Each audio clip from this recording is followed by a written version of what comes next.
अस्सलाम वालेकुम to all economic lovers. आज हम issues in Pakistan economy Akbar Zaidi की बुक का जो चैप्टर नंबर 20 कर रहे थे उसका पार्ट नंबर 4 करेंगे।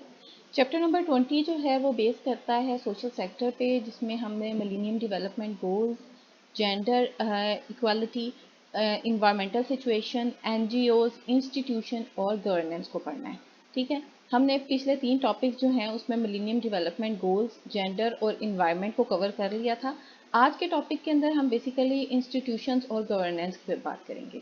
ठीक है, इसमें हम बेसिकली लेटेस्ट कुछ फिगर्स को भी देखेंगे और हिस्टोरिकल जो ट्रेंड है पाकिस्तान में गवर्नेंस का उसको भी देखेंगे और डेफिनेशन देखेंगे कि बेसिकली गुड गवर्नेंस होती क्या है। ठीक है, आजकल जो पाकिस्तान का सबसे बड़ा इशू है वो यही है कि हमारे पास गुड गवर्नेंस नहीं है।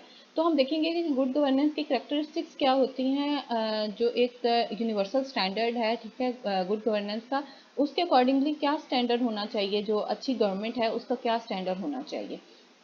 तो आप वीडियो को एंड तक देखें ताकि आपका जो गवर्नेंस से रेलिवेंट क्वेश्चंस थे वो सारे क्लियर हो सकें। स्टार्ट करते हैं हम आज का लेक्चर। सबसे पहले देखते हैं कि गवर्नेंस होती क्या है। ठीक है, टॉपिक है हमारा governance, decentralisation and local level delivery. ठीक है, गवर्नेंस जो है वो उसको हम डिस्क्राइब इस तरह से करते हैं कि एक ऐसा एक्ट है या ऐसा मैनर ऑफ गवर्निंग है जिसमें हाँ हम कंट्रोल और authority over action of systems. ठीक है, जितने भी जो एक्शन ऑफ सिस्टम्स हैं उनको कोई भी एक सेंट्रल अथॉरिटी जो है वो गवर्न कर रही होती है, यानी उनको मूव कर रही होती है, उनको चला रही होती है। ठीक है, it reflects the judgement of quality of government. ठीक है, अब ये जो गवर्नेंस है ये बेसिकली क्वालिटी ऑफ गवर्नमेंट को रिफ्लेक्ट करता है। ठीक है, ये जो मेजर करेक्टरिस्टिक्स होते हैं किसी भी गवर्नमेंट के अंदर, ठीक है, वो उसकी क्वालिटी को हमें डिफाइन करते हैं। It focuses on the development. ठीक है, गवर्नेंस का बेसिक जो फोकस होता है वो किसी भी कंट्री की डेवलपमेंट के ऊपर होता है कि डेवलपमेंट चाहे वो इकोनॉमिकल डेवलपमेंट हो, चाहे वो सोशल हो, चाहे कल्चरल हो, चाहे इन्वायरमेंटल हो, चाहे सस्टेनेबल डेवलपमेंट हो, किसी भी सेक्टर की डेवलपमेंट जो है वो गवर्नेंस का मेजर फोकस होता है। ठीक है, it is the manner in which power is exercised. ठीक है, आप पावर को यूज़ करते हुए, जो गवर्नमेंट होती है ऑब्वियसली वो अपनी पावर्स को यूज़ करते हुए, अपने फंक्शंस को इस्तेमाल करते हुए in the management of countries economic and social resource for the development. ठीक है, और कंट्री के जो इकोनॉमिक और सोशल रिसोर्सेज अवेलेबल होते हैं उनको यूटिलाइज करते हुए कंट्री के डेवलपमेंट के लिए काम करती है, हम उसको गवर्नेंस कहते हैं। सो हम ये कह सकते हैं कि गवर्नेंस बेसिकली क्या होता है कि रिलेशनशिप शो करता है between government and by govern, जिनके ऊपर गवर्नेंस की जाती है उनका और जो गवर्न करते हैं लोग, उनका आपस में जो रिलेशनशिप है वो हमें गवर्नेंस के थ्रू पता चलता है। ठीक है, अच्छा अब गुड गवर्नेंस की कैरेक्टरिस्टिक्स क्या होती हैं। ठीक है, हमें सबसे पहले समझने की ये ज़रूरत है यहाँ पे कि गुड गवर्नेंस क्या होती है, क्योंकि ये मोस्ट जो बार बार रिपीटेडली क्वेश्चन आता है डिफरेंट कॉम्पिटिटिव एग्जाम्स में कि गुड गवर्नेंस बेसिकली होती क्या है। ठीक है, 1989 में एक वर्ल्ड बैंक ने रिपोर्ट पब्लिश की थी अफ्रीका के ऊपर। ठीक है, और उसमें वर्ल्ड बैंक ने कुछ स्टैंडर्ड्स सेट किए थे कि गुड गवर्नेंस के ये स्टैंडर्ड्स होने चाहिए। बेसिकली कुछ इंपॉर्टेंट फीचर्स बताए थे गुड गवर्नेंस के। उन फीचर्स के अकॉर्डिंगली जो गुड गवर्नेंस होती है वो एक एफिशिएंट पब्लिक सर्विस होनी चाहिए। ठीक है, पब्लिक सर्विसेज प्रोवाइड करने का एक एफिशिएंट मीन्स होना चाहिए जो कि गुड गवर्नेंस बताता है। इसके साथ साथ इंडिपेंडेंट जुडिशियल सिस्टम होना चाहिए। जो जुडिशियल सिस्टम है, जो जस्टिस सिस्टम है किसी भी कंट्री का, वो किसी भी दूसरे इंस्टीट्यूशन के अंडर कंट्रोल नहीं होना चाहिए, बल्कि इंडिपेंडेंटली वो काम करे ताकि फेयर किस्म के जो फैसले हैं वो हो सकें। फिर legal framework to enforce contract. ठीक है, लीगल एक प्रॉपर फ्रेमवर्क होना चाहिए, पूरा कॉन्स्टिट्यूशन होना चाहिए, पूरा हर चीज़ के बारे में एक लीगल फ्रेमवर्क प्रोवाइड होना चाहिए ताकि डिफरेंट एक्ट्स को हम फेयरली जो है वो अडॉप्ट कर सकें। Accountable administration of public fund. ठीक है, जो पब्लिक फंड रेज होते हैं, जो हम टैक्सेस के थ्रू देते हैं, ठीक है, गवर्नमेंट को, तो उस टैक्सेस को अकाउंटेबल होना चाहिए, उस अमाउंट को बेसिकली अकाउंटेबल उनके ऊपर एडमिनिस्ट्रेशन होनी चाहिए कि जितने टैक्स जमा हुए हैं क्या उसके बारे उतने ही हमारे एक्सपेंडिचर हो रहे हैं, पब्लिक एक्सपेंडिचर्स और पब्लिक फंडिंग की रेशो सेम है या नहीं है। ठीक है, तो अकाउंटेबल होना चाहिए उनको, या ट्रांसपेरेंट होना चाहिए ताकि आम जो जनरल पब्लिक है उसको पता चल सके कि कितने टैक्सेस जो हैं जमा हुए हैं, कितनी फंड रेजिंग हुई और कितना एक्सपेंडिचर जो है हुआ। इसमें हमें अगर इस तरह की गवर्नमेंट होती है जो कि अकाउंटेबल हो या ट्रांसपेरेंट हो तो उसमें करप्शन का चांस जो है वो बहुत ज़्यादा मिनिमाइज हो जाता है। फिर respect of law and human rights, ठीक है, लॉ जो इन्फोर्स होता है किसी भी कंट्री के अंदर उसके लिए रिस्पेक्ट होनी चाहिए गवर्नमेंट की, और साथ साथ ह्यूमन राइट्स जो हैं, बेसिक ह्यूमन राइट एक्ट जो है वो इन्फोर्स होना चाहिए कंट्री के अंदर at all levels of government. फिर प्लूरलिस्टिक इंस्टीट्यूशन स्ट्रक्चर होना चाहिए। प्लूरलिस्टिक बेसिकली ये स्ट्रक्चर होता है कि जहाँ पे डिफरेंट तरह के लोग रह रहे हों, डिफरेंट सोशल बैकग्राउंड से रह रहे हों, डिफरेंट क्लासेस के लोग रह रहे हों, डिफरेंट रिलीजन के लोग रह रहे हों, रेस के लोग रह रहे हों, ठीक है, लेकिन वो एक ही सोसाइटी के अंदर रह रहे हों और वो कंटिन्यू करें कि अपने डिफरेंट जो ट्रेडिशंस हैं या उनके डिफरेंट इंटरेस्ट हैं उनको वो फॉलो कर सकें। उस सोसाइटी को हम प्लूरलिस्टिक सोसाइटी कहते हैं। तो प्लूरलिस्टिक इंस्टीट्यूशनल स्ट्रक्चर होना चाहिए कि जितने भी लोग रह रहे हैं हम उनकी जो कल्चर है या उनकी जो नॉर्म्स हैं, उनका रिलीजन है, उसकी रिस्पेक्ट करते हुए हम उनको प्रॉपर जो ह्यूमन राइट्स हैं उनको प्रोवाइड कर सकें, ठीक है। और साथ साथ फ्री प्रेस होनी चाहिए, यानी फ्रीडम ऑफ स्पीच होनी चाहिए इकॉनमी के अंदर के जो भी आवाज़ उठाना चाहे वो उठा सके, ठीक है। सो इससे हम बेसिकली मुराद ये लेते हैं कि ट्रांसपेरेंट होनी चाहिए। जब चीज़ें ट्रांसपेरेंट होंगी तो ऑब्वियसली फ्रीडम ऑफ स्पीच भी होगी, ठीक है। It can be collectively explained as sound development management. अब हम अगर इसको कलेक्टिवली एक्सप्लेन करते हैं गुड गवर्नेंस को, तो हम कह सकते हैं कि एक साउंड डेवलपमेंट मैनेजमेंट होती है जो कि वो गुड गवर्नेंस होती है, ठीक है। साउंड होने का मतलब ये है कि पावरफुल होनी चाहिए और साथ साथ वो अपने काम एफिशिएंटली और इफेक्टिवली अपने काम जो है, अपनी जिम्मेदारियां, अपने रिसोर्सेज को इस्तेमाल करते हुए वो अंजाम दे। It is a huge concept capturing economic, social and political development, ठीक है। अब एक वास्ट सब्जेक्ट है, बेसिकली एक वास्ट कॉन्सेप्ट है हमारे पास गवर्नेंस का, ठीक है, जो कि कैप्चर क्या करता है कि इकोनॉमिक, सोशल और साथ साथ पॉलिटिकल डेवलपमेंट किसी भी कंट्री की जो है वो ओवरऑल गवर्नेंस का हिस्सा होती है। अगर गुड गवर्नेंस की कैरेक्टरिस्टिक्स को हम देखें तो क्या है कि रूल ऑफ लॉ होना चाहिए, ठीक है, डेमोक्रेसी होनी चाहिए, यानी जो पीपल पार्टिसिपेशन है वो कंपलसरी होनी चाहिए, लोगों को फ्रीडम होनी चाहिए कि वो अपना कोई भी सुपरवाइजर या जो भी उन्होंने इलेक्ट करना है बंदा वो इलेक्ट कर सकें। वोट की जो राइट है वो हर बंदे को के पास होना चाहिए, ठीक है। फिर बिजनेस फ्रेंडली इन्वायरमेंट क्रिएट करना, गवर्नेंस, गुड गवर्नेंस का एक हिस्सा ये भी होता है कि बिजनेस फ्रेंडली इन्वायरमेंट क्रिएट की जाए। ट्रांसपेरेंसी होनी चाहिए, ठीक है, साथ डाइवर्सिफिकेशन होनी चाहिए इकॉनमी के अंदर, यहाँ डिफरेंट सेक्टर्स के अंदर डाइवर्स सेक्टर्स होने चाहिए ताकि इन्वेस्टमेंट अपॉर्चुनिटीज़ ज़्यादा हो सकें और साथ साथ सेविंग अपॉर्चुनिटीज़ भी हों ताकि इकॉनमी ओवरऑल बूस्ट कर सके। इनोवेशन को एब्जॉर्ब करने की कैपेसिटी होनी चाहिए, टॉलरेंस होनी चाहिए, ठीक है, फ्यूचर जनरेशन के लिए प्लानिंग होनी चाहिए, ठीक है। ये सारी जो करेक्टरिस्टिक्स होती हैं वो गुड गवर्नेंस के अंदर होनी चाहिए।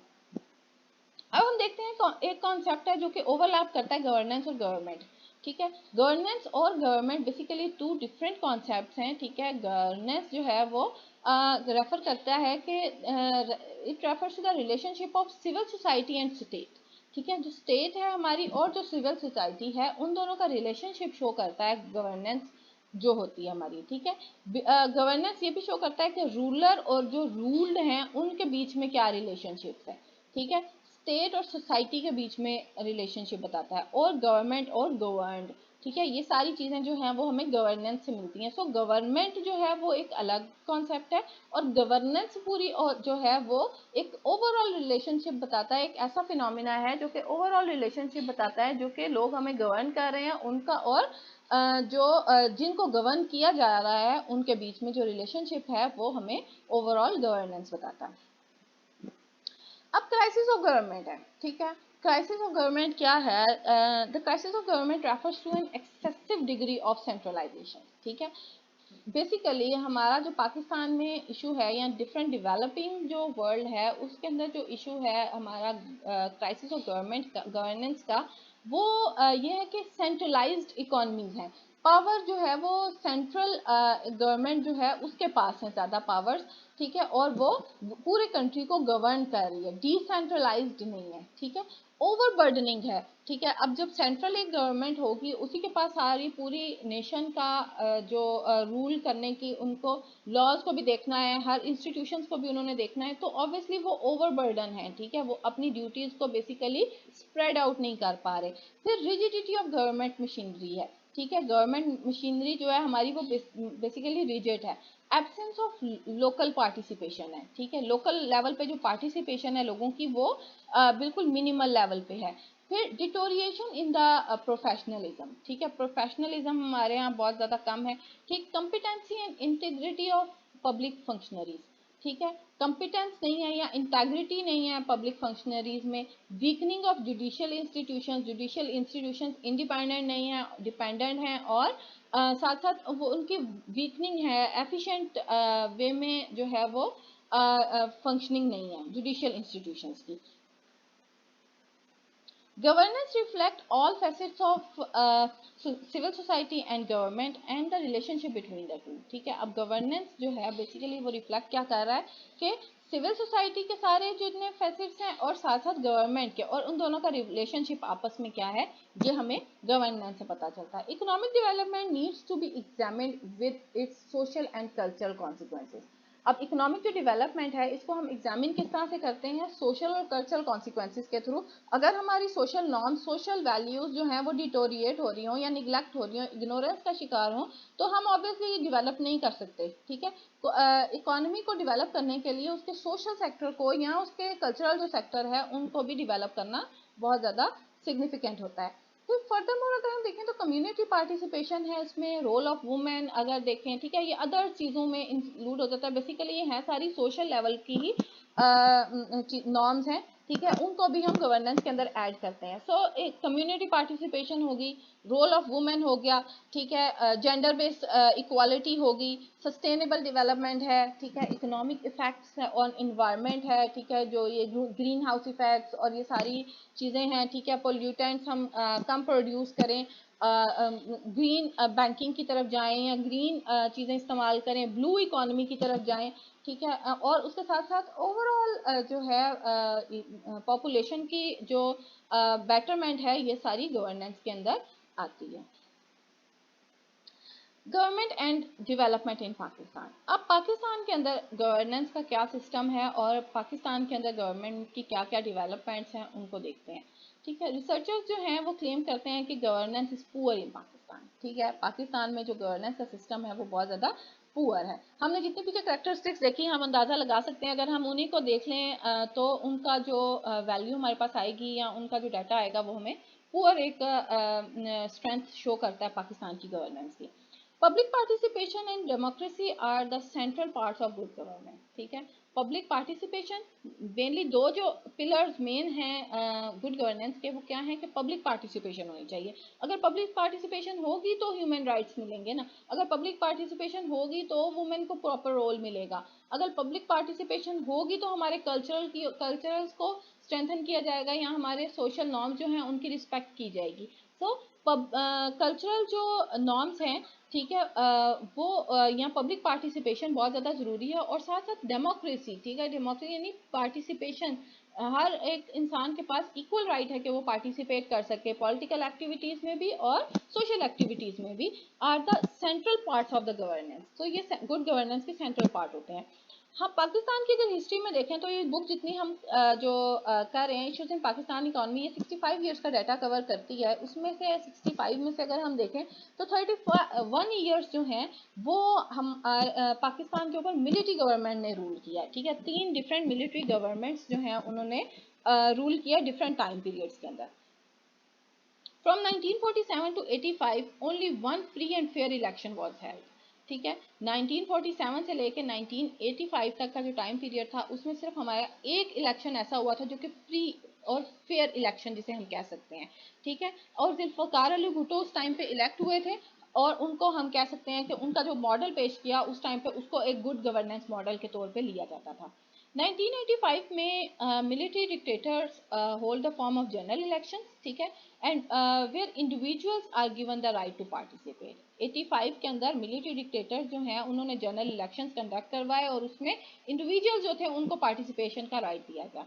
3 साल का जो अरसा था मोहम्मद खान जुनेजो का एज अ प्राइम मिनिस्टर, और उस टाइम पे जो प्रेसिडेंट थे जनरल ज़ियाउल हक, ठीक है, are consider to be provide better governance than democratic regimes. ठीक है, उनको हम क्योंकि मिलिट्री गवर्नमेंट थी तो उनको ये कंसीडर किया जाता था कि ये हमें बेटर जो गवर्नेंस है वो प्रोवाइड कर सकेंगे, बेटर सोशल, इकोनॉमिक और political as well as environmental जो फैसिलिटीज़ हैं वो प्रोवाइड कर सकेंगे। जनरल ज़ियाउल जनरल परवेज मुशर्रफ जो हैं वो आए 1999 में October, put an end on 11 year process of electioning in Pakistan. ठीक है, फिर जो है वो गवर्नमेंट आई, मिलिट्री गवर्नमेंट आई, ठीक है, जिसने फिर जो फ्री डेमोक्रेटिक इलेक्शंस थे उनका जो प्रोसेस था उसको एंड किया। He also followed Zia's footsteps by becoming president। ठीक है, और उन्होंने फिर जो है जनरल ज़िया के जो फुटस्टेप्स थे या उनका जो प्लान था उसी को फॉलो करते हुए वो खुद जो है वो प्रेसिडेंट रहे, और साथ साथ चीफ ऑफ आर्मी स्टाफ भी के भी जो रैंक था उसके ऊपर भी रहे, और ऑल्सो हेल्ड इलेक्शंस इन 2002। ठीक है, 2002 के जो इलेक्शंस थे वो परवेज मुशर्रफ ने करवाए थे। Lack of population participation suggests that the situation of governance is poor। अब उस जो हमारा इलेक्शन हुआ उसमें पॉपुलेशन पार्टिसिपेशन जो थी वो बहुत ज़्यादा कम थी। ठीक है, लोग पार्टिसिपेट नहीं कर रहे थे, तो ये हमें बैड गवर्नेंस या क्राइसिस ऑफ गवर्नमेंट की सिचुएशन जो है वो शो करता है। In social sector development crisis of governance is considered as major obstacle. ठीक है, अब सोशल सेक्टर की अगर हम डेवलपमेंट की बात करें तो जो गवर्नेंस का क्राइसिस है बेसिकली वो एक कंसीडर उसको किया जाता है एक मेजर ऑब्स्टिकल है, क्योंकि अगर गवर्नेंस पावरफुल होगी, ठीक है, तो ही सोशल सेक्टर जो है वो हमारा बूस्ट कर सकेगा, और सोशल सेक्टर बूस्ट करेगा तो ओवरऑल इकोनॉमी जो है इकोनॉमिक लेवल के ऊपर हम बूस्ट कर सकेंगे। सो ओवरऑल जो हमारा सर्कल है वो बेसिकली गुड गवर्नेंस के ऊपर ही बेस करता है। अच्छा, अब इसके कुछ सॉल्यूशंस हैं। ठीक है, हम सॉल्यूशंस इसके कुछ देखते हैं कि अब हमने देख लिया कि गुड गवर्नेंस क्या होती है, पाकिस्तान में गवर्नेंस की क्या सिचुएशन है। ठीक है, तो हम कुछ अब फर्दर फ्यूचर के लिए या फ्यूचर जनरेशन्स के लिए हम कुछ सॉल्यूशंस देखते हैं कि हमें क्या चीज़ नीडेड है पाकिस्तान के कॉन्टेक्स्ट के अंदर गुड गवर्नेंस को या पाकिस्तान की इकोनॉमिक, सोशल और इन्वायरमेंटल कंडीशंस जो हैं उनको बेटर करने के लिए।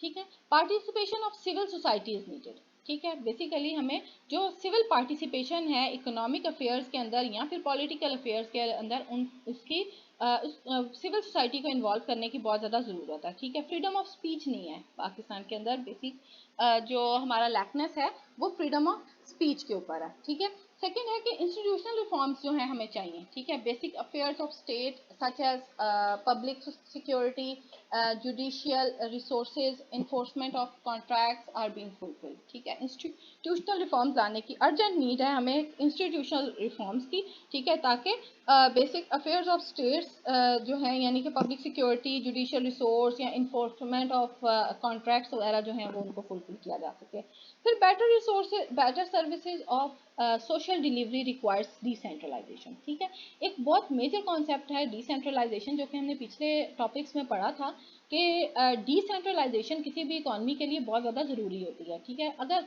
इकॉनमी को डिसेंट्रलाइज अब हम कर लेते हैं तो क्या होता है कि जो रिसोर्सेज हैं वो सिर्फ एक सेंट्रल गवर्नमेंट के पास लिमिट नहीं होती, बल्कि वो रिसोर्सेज जो हैं वो स्प्रेड होते हैं at local level, local government के पास भी जाते हैं, और फिर वो अपने तरीके से अपने एरिया के मुताबिक एक्टिविटीज़ परफॉर्म करके या फिर रिफॉर्म्स ला के वो अपने एरिया की डेवलपमेंट में काम करते हैं। सो डिसेंट्रलाइजेशन होना जो है इकोनॉमी में बहुत ज़्यादा ज़रूरी है। ठीक है, the hold of central government should B weaken. अब सेंट्रल गवर्नमेंट का जो, अगर हम डिसेंट्रलाइजेशन की तरफ जाएंगे तो ऑब्वियसली सेंट्रल गवर्नमेंट का जो होल्ड है वो कम होता जाएगा, और साथ साथ the role of lower tiers of the government should be increase. और जो lower tiers of the government हैं, ठीक है, म्यूनसिपल कमेटीज़ हैं, ठीक है, यूसीज हैं, इन सब का जो रोल है, ये लोअर टायर्स ऑफ गवर्नमेंट होते हैं, इन सब का रोल भी इन्हेंस होना चाहिए। अब एक और यहाँ पे एक फैक्ट हमें यहाँ पे इम्पॉर्टेंट है जो कि डिस्कस करना ज़रूरी है कि मिलिट्री गवर्नमेंट्स जो रही हैं, ठीक है, पाकिस्तान में वो basically have ruled Pakistan directly from around over half of Pakistan existence. ठीक है, हमने देखा कि 31 55 ईयर्स तक हमारे पास मिलिट्री गवर्नमेंट ही रही है। And given the fact that the military is by definition hierarchical होती है, ठीक है, हमें पता है कि ऑब्वियसली सेंट्रलाइज्ड होती है गवर्नमेंट। जब मिलिट्री आती है किसी भी इकॉनमी के अंदर, मिलिट्री गवर्नमेंट होती है, मार्शल लॉ लगता है, तो सेंट्रलाइज्ड गवर्नमेंट होती है, यानी उसको कमांड किया जाता है। यहाँ इंस्टीट्यूशंस जो हैं वो उस टाइम पे वीक होते हैं। हम ये भी देख सकते हैं कि गवर्नमेंट जो है पाकिस्तान में अल्टीमेटली कंट्रोल्ड बाय जो मिलिट्री गवर्नमेंट है, उसका एक अपना ओन इमेज है, ठीक है। अब ये जो फिर गवर्नमेंट्स हैं या फिर मिलिट्री जो गवर्नमेंट्स हैं, उन्होंने लोकल गवर्नमेंट को या लोकल गवर्नमेंट की फंक्शनिंग को बहुत ज़्यादा प्रमोट किया है, ठीक है, हमें ये नज़र आता है। लेकिन जब तक अगर हम लोकल गवर्नमेंट को स्ट्रेंथन करना चाहते हैं तो सबसे मेन काम ये है कि डिसेंट्रलाइज होना पड़ेगा, ठीक है, डिसेंट्रलाइज करना पड़ेगा इकोनॉमी को। लेकिन जो मिलिट्री गवर्नमेंट्स हैं उनके अंदर उस टाइम पे क्योंकि उनकी नेचर इस तरह होती है कि वो कंट्रोलिंग होती हैं या सेंट्रलाइज्ड जो गवर्नमेंट होती हैं मिलिट्री, तो इसलिए उस टाइम पे डिसेंट्रलाइज करना इकॉनमी को पॉसिबल नहीं था। तो ऑल तो उन्होंने बहुत ज़्यादा प्रमोट किया सेंट्रल गवर्नमेंट या जो लोकल लेवल की पार्टिसिपेशन है उसको, लेकिन उस टाइम पे डिसेंट्रलाइजेशन का प्रोसेस जो है वो इतना स्पीडली नहीं हो सका। अगर आपको कंटेंट अच्छा लग रहा है तो वीडियो को लाइक करें, शेयर करें दूसरों के साथ और चैनल को सब्सक्राइब करें। और अगर आपकी टॉपिक से रिलेटेड कोई क्यूरीज हैं, कोई क्वेश्चंस हैं तो प्लीज़ कमेंट सेक्शन में ज़रूर लिखें, या अगर आप किसी और टॉपिक पे वीडियो चाहते हैं तो प्लीज़ कमेंट सेक्शन में ज़रूर लिखें। Happy learning.